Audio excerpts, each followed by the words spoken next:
When you hear the word hacker, what do you see? You probably imagine a hooded figure, maybe called Nero, in a dark room, green code raining down a screen, and your bank account balance hitting zero. But what if you discovered that some of the most powerful hackers in the world are actually the reason your data is safe today? By the end of this video, you will understand the complex moral spectrum of the digital world and how to distinguish a predator from a protector. Welcome to Proactive Defenders. Subscribe to keep learning about cybersecurity. You are currently living in an era where the term hacker is as varied as lawyer or soldier.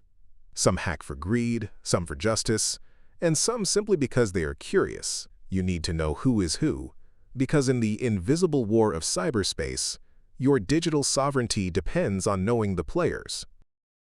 We have to face a staggering reality. Cybercrime is no longer a hobby for nerdy teenagers or script kiddies. It is a massive, profitable industry for organized crime. In 2024, U.S. consumers reported losing a record $12.5 billion to fraud, a 25% increase in just 1 year. We are all targets because, as the saying goes, hackers only need to be lucky once, but we have to be lucky every single time. We often feel safe because our devices look the same as they did yesterday, but there are now over 700 million malicious programs in circulation, with 250,000 new threats appearing every single day. We are all part of this ecosystem, and the first step to becoming a proactive defender is understanding the different hats worn by those who navigate it. I have analyzed the motives behind black hat hackers, and they are essentially the digital world's unethical criminals. They violate security for illegal personal, financial, or political gain. Black hats are seen as predators who exploit vulnerabilities to compromise systems, steal identities, and even sabotage national infrastructure. We see black hats using mobile-first attack strategies because our phones are often the most unsecured computers we own. They use Trojan horses disguised as games or smishing, SMS phishing, to trick us into handing over our credentials. In 2024, Trojan banker attacks on smartphones surged by 196%. But don't be fooled by thinking black hats are only after organizations and individuals like you and me.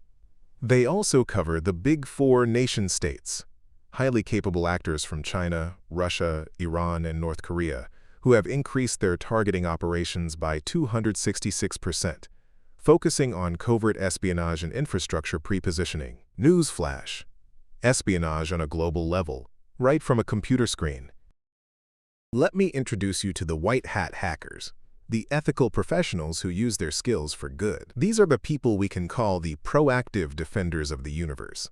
They have explicit permission from system owners to hunt for weaknesses so they can be fixed before a criminal finds them, thus our guardian angels.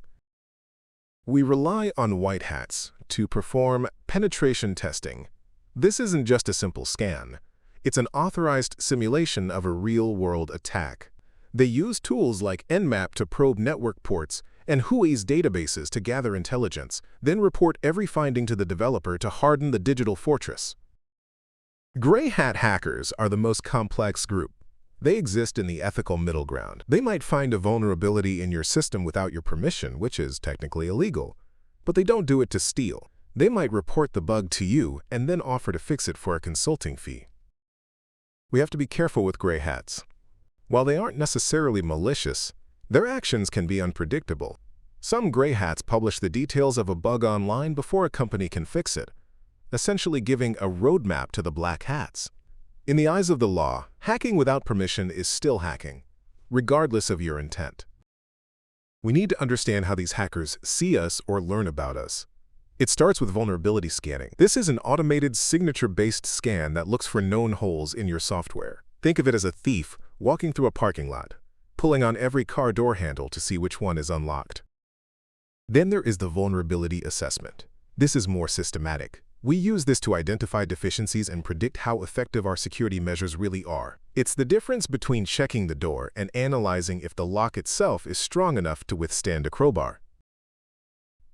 Finally, we have red team and blue team exercises.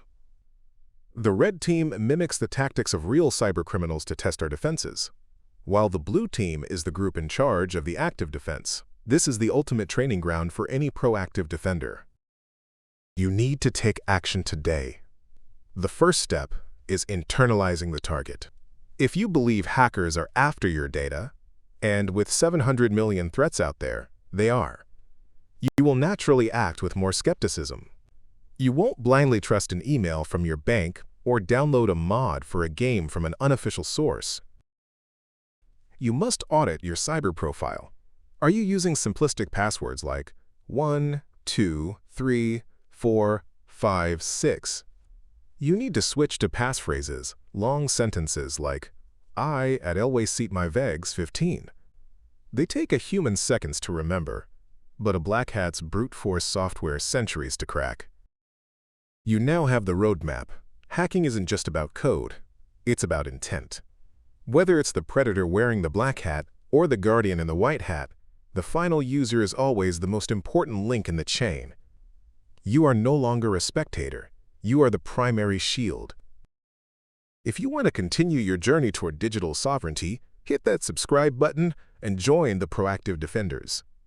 If you have a specific question about this video or have a specific topic we should cover next, drop it in the comment. You have the power to stay safe in this invisible war. Go out there and lead your digital life with wisdom. Stay proactive, stay safe,